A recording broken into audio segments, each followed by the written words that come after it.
د متلونو کیسې له خپل وطنه ګل وطنه کتاب څخه. د کتاب لیکوال عبدالنافع همت، ویاند او چمتو کوونکی سید لودین. متل دی وایي زه او لالا یوازې وو، غل او کتک دوه وه. کتک یو ډول غټ او دروند ډانګ دی چې شپانه د وسلې کار ځنې اخلي او د ځان او رمې د ساتنې لپاره یې له ځان سره ګرځوي. وایي دوه وروڼه یو ځای په سفر روان وه چې په لاره کې یو غل پر پیښ سو. غله کتک تر سر ورته واړاوه، ول شور ونه خوري کنې ماغزه به مو تر باد باد کړم. دوی هم له ډاره لاسونه پورته کړل. غله د دواړو وروڼو لاسونه ور وتړل او هر څه چې درلودله ځنې یې ویوړل.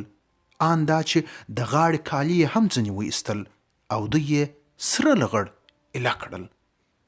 کله چې وروڼه کلي ته ولاړل نو کلیوال پر راټول سول، ول خدای دې خیر کړي، څه پیښه ده، دا کالي چا در څخه وکښل؟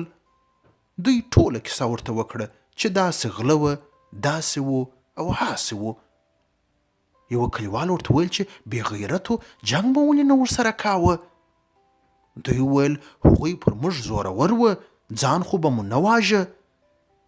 کلیوال یې له کشر ورور څخه پوښتنه وکړه چې غله څو نفره وه؟ ده ورته ویل چې زه او لالا یوازې وو، خو غل او کتک دوه وه.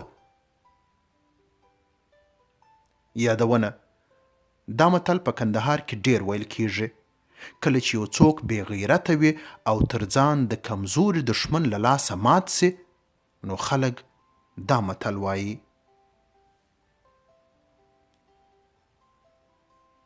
څه ښه یې ویلي دي. زه او لالا یوازې وو، خو غل او کتک دوه وه.